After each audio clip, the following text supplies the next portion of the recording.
In continuation of our month-long series on tuberculosis, we will talk about the importance of the TB treatment strategy, DOTS, or Directly Observed Treatment Short Course. Through the strategy, patients are assured of supportive supervision during treatment. Also, regular, uninterrupted supply of medication that in turn helps patients stay motivated until their TB is completely cured. Good evening, I'm Sean Yao, and this is Business Matters, where doing good is good business.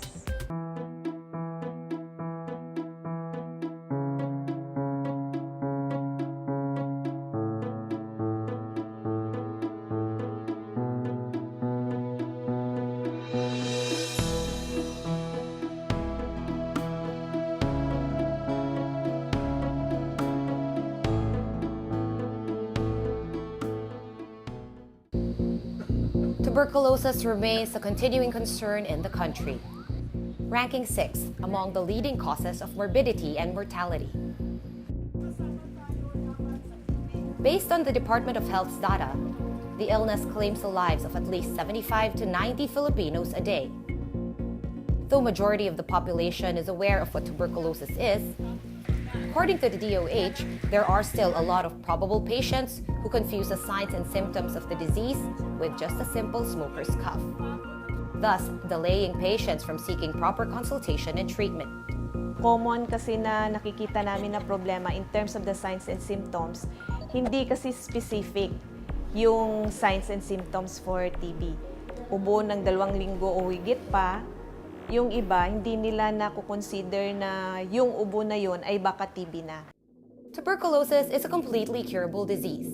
Medication for those suffering from the illness is free as well because of the National Tuberculosis Control Program implemented by the Department of Health.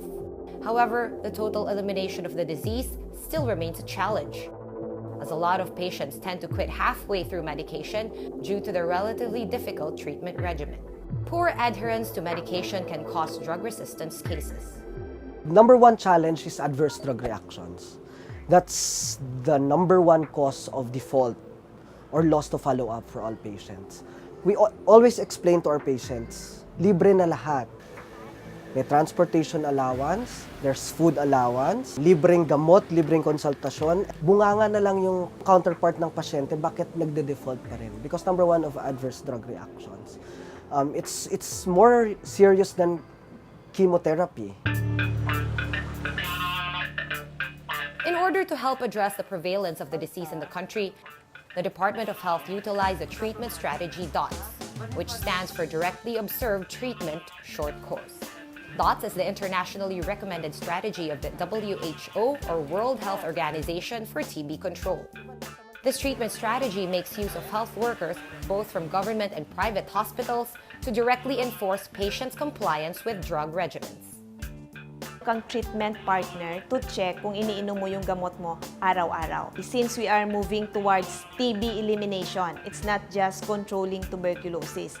So kailangan yung services natin dapat patient-centered. So hindi lang na kailangan pumunta ka dito araw-araw. Kailangan gawin nating accessible at saka friendly yung mga services natin for tuberculosis. But to make the TB control program of the health sector more efficient and cost-effective, a partnership was formed with private institutions, international financing institutions, and the PBSP, or Philippine Business for Social Progress, to intensify the fight against tuberculosis. Through this convergence, adequate funding was provided to the health sector to be able to mobilize resources and improve health systems. PBSP is a partner of the Philippine government in the implementation of the National Tuberculosis Control Program. So we are managing 2 multilateral grants. One is from the USAID and the other is from the Global Fund. So specifically, we help in increasing the level of access to quality healthcare, particularly to address tuberculosis. So we take part in the procurement of medicines, in the provision of equipment and supplies, and even in the deployment of nurses to ensure that patients who require assistance in terms of treatment and diagnosis are reached. One of the projects under the Global Fund is actually the AIDERS approach. So we engage around 500 nurses or doctors and deploy them in geographically isolated and depressed areas, particularly in the RHUs. Their focus is to help these poor municipalities and RHUs find TB cases and treat them. Majority of the cases that are not seen right now or not recorded are from far-flung areas. That is why the AIDERS approach was done and used as a strategy. Health and well-being will always be a major concern of any developing nation. That's why implementation of standardized treatment for illnesses such as tuberculosis is a must for the health sector. Given the magnitude of problems that the national government faces, private institutions must also do their part to help lessen this burden. Just like this private hospital in Bacolod City, Negros Occidental, that takes pride in its full-service experience for patients with tuberculosis through their DOTS program. There's no difference in the implementation of the TB program in the government sector and the private sector. Same medications, libre din pareho, even consultation is for free. The only difference is that when it's a private hospital or a private institution, patients will have the tendency to think that the service is better.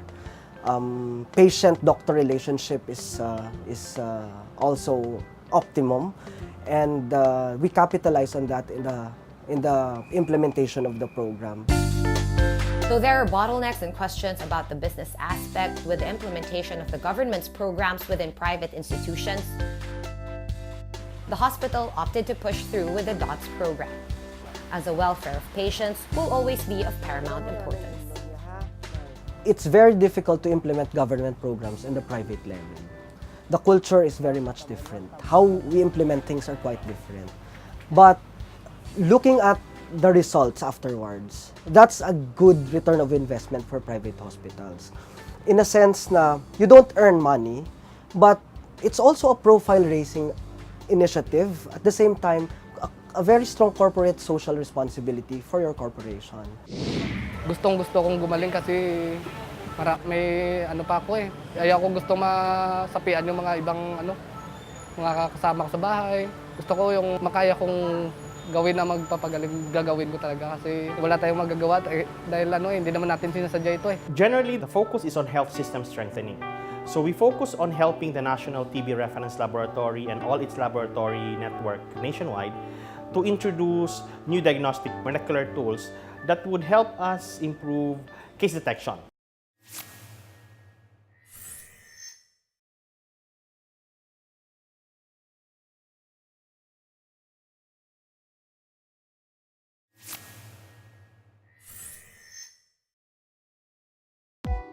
Through the DOTS treatment centers, tuberculosis patients are given a chance to seek free and complete treatment to help them fight their illness.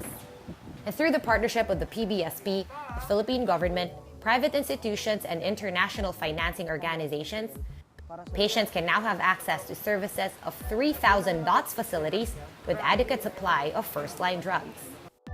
There are also about 972 additional DOTS-accredited facilities from both the public and private health service providers. As of 2016, mga 325,000 yung na-identify na TB cases ng program and 90% yung naku-cure ng program. So based po yan sa data natin. Malaki pa rin yung burden ng TB sa atin, kaya nga talagang kailangan maging ambitious, tsaka talagang dapat committed lahat to address the problem of tuberculosis. Kasi we committed as one of the member states ng UN to end tuberculosis by 2035. So, ibig sabihin ng ending TB, kailangan 90% ng ating TB cases ay mahanap natin, ma-start natin ng treatment. As of August 2017, there are 314 patients under the TB DOTS program of this partner private hospital in Bacolod City. And since 2007, there have been approximately 1,500 TB DOTS patients declared cured from the illness. Among them is Jeremy Labrido, who just finished his treatment this month. Gustong-gusto kong gumaling kasi may pa ako eh.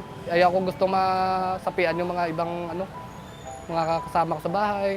Gusto ko yung makaya kong gawin na magpapagaling, gagawin ko talaga kasi wala tayong magagawa dahil hindi naman natin sinasadya ito eh. TB treatment is never easy.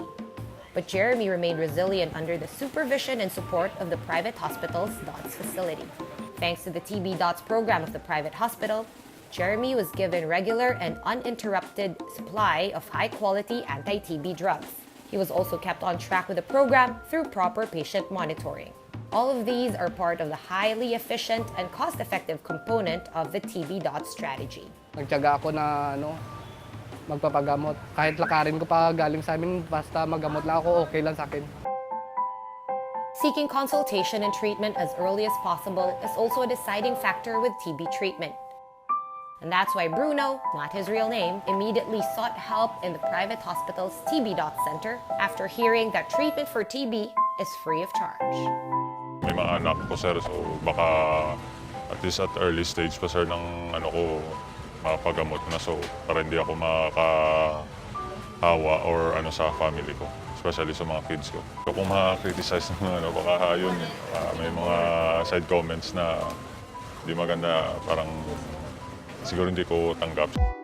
Thanks to the on-track monitoring, supervision, and patient support of the DOTS approach, emergence of MDR-TB, or multi-drug-resistant tuberculosis, can now be prevented. Barriers to access to TB treatment services are also eliminated. Right now, we're 6 years in operations, and gladly, all the private physicians are referring to the center now. The management has decided to construct a bigger structure because they see the need for an expansion because of the increasing number of patients. We take pride in being part of PBSP because of cross-training, cross-cultural education amongst all the member companies. Of course, the very strong sense of social responsibility. But to make the direct observation of TB treatment in patients more effective, offered services of both public and private health providers must be of the highest level. This is to be able to deliver quality healthcare. Generally, the focus is on health system strengthening. So we focus on helping the National TB Reference Laboratory and all its laboratory network nationwide to introduce new diagnostic molecular tools that would help us improve case detection. Second, we also procure, in behalf of the government, through the Global Fund Project, medicines for drug-resistant TB. We believe that it's important to always partner with government, and we are one with the country's efforts to achieve the Sustainable Development Goals. Our mandate is really to reduce poverty, and part of reducing poverty is really to address the overall health and well-being of the Filipino family. Siyempre, hindi pa ako educated sa HIV. Alam kong mamamatay ako. Nung nasa ward ako, dalawang ka-ward ko ang nag-suicide. So, natitempt ako na gawin yun. Tanggap ng family ko. Pero, paano na yung bukas ko?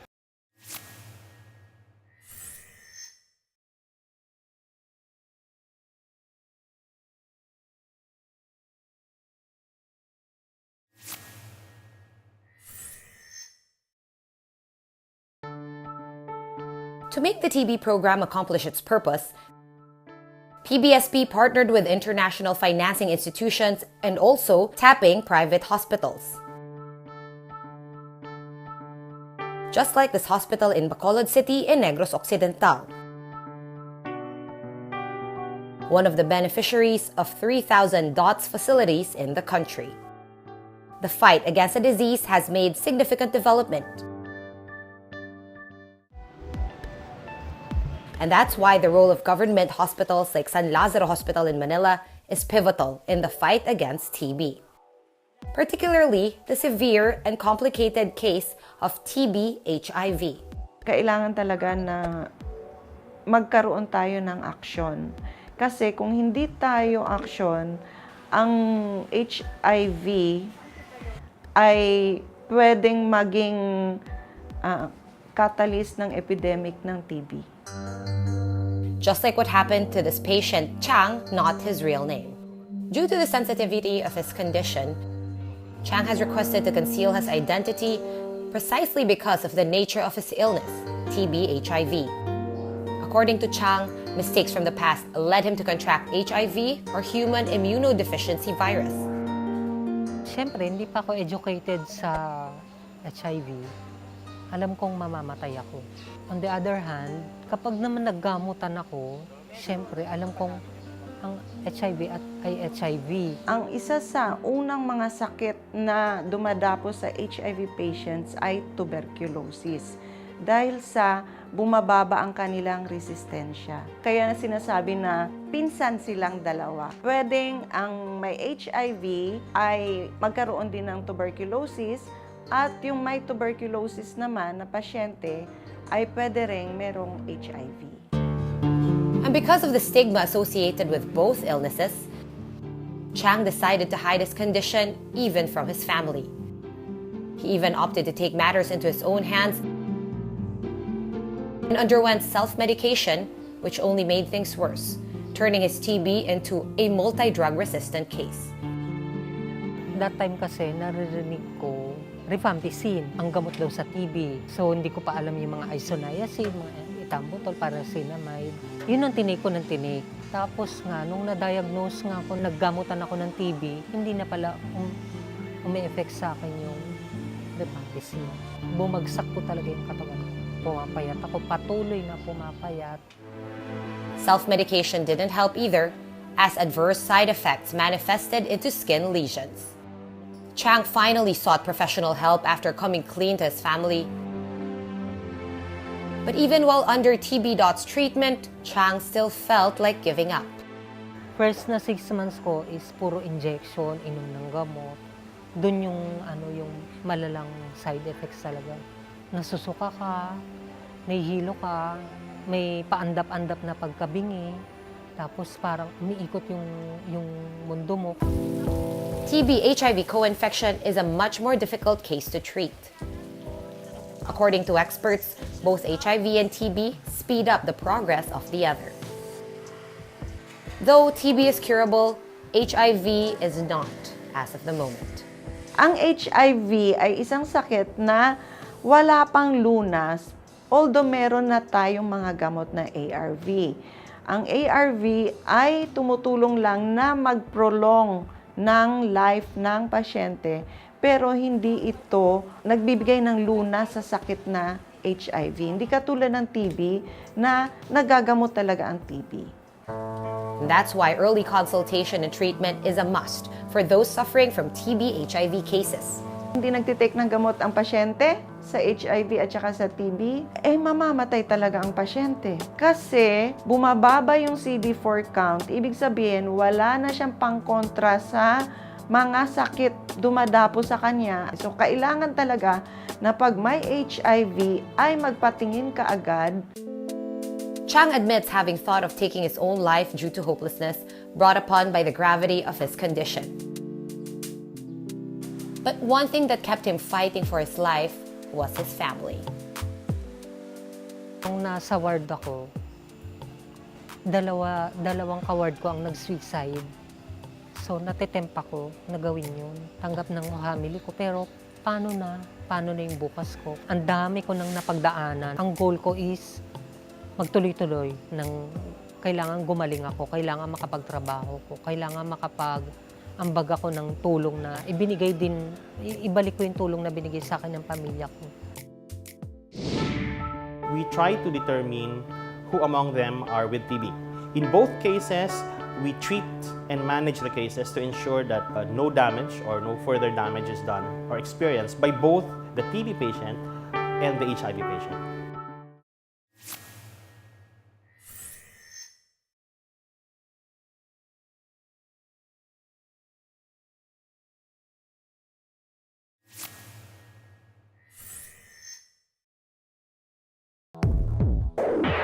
More than the implementation of the TB.'s program of the National Tuberculosis Control Program under the DOH, San Lazaro Hospital caters to patients with TB-HIV cases with utmost care, especially in terms of privacy. Mostly kasi sa amin, sa TB-DATS, ang aming mga pasyente na TB-HIV ay mga lalaki, sinasabing MSM.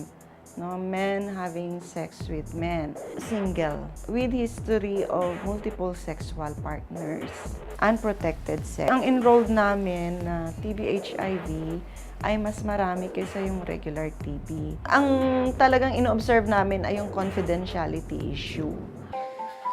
Given the sensitivity of the case, a more cohesive collaboration between the national government and NGOs like PBSP is a must to help ease the burden of patients.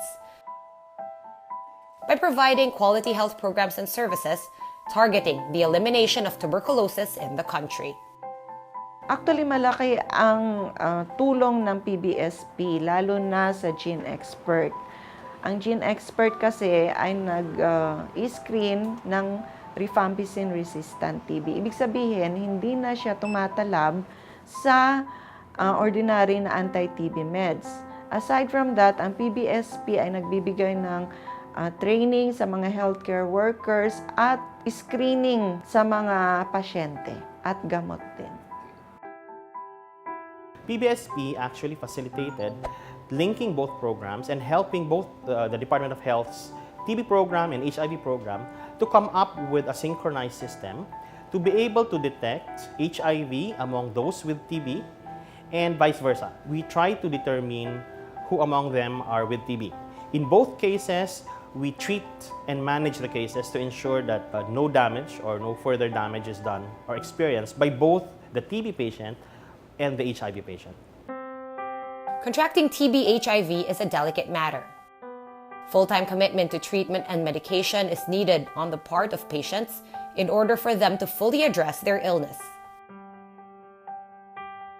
But for the patient to be able to commit to the long road to recovery, there must first be awareness, responsibility, and finally, acceptance.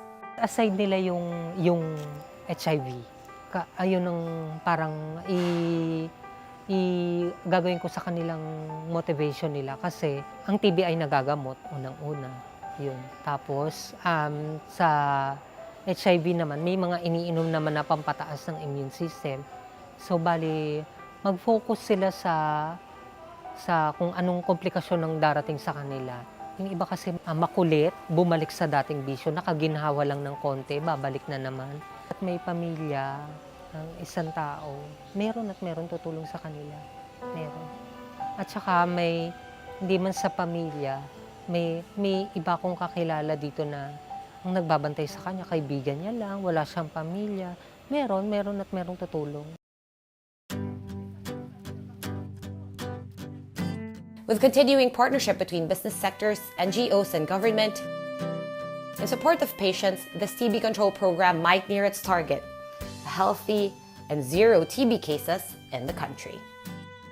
So the work that we are doing in terms of tuberculosis control is part and parcel of this overall objective. That we want to be able to make sure that everyone has good health, everyone achieves that state of good well-being, and in the whole process of achieving good health and well-being, everyone actually plays a role, both the public and the private sector. Facing an illness, especially without proper treatment, strategy, and knowledge, can be both daunting and overwhelming for a patient. But with continuous, clear, and sustained commitment from all stakeholders to fight TB in the country, the road to recovery is certain to a TB-free Philippines in the future. For updates, comments, and suggestions, follow us on Facebook at Business Matters PH or on our website at businessmatters.com.ph. Again, I'm Sean Yao, and this is Business Matters, where doing good is good business.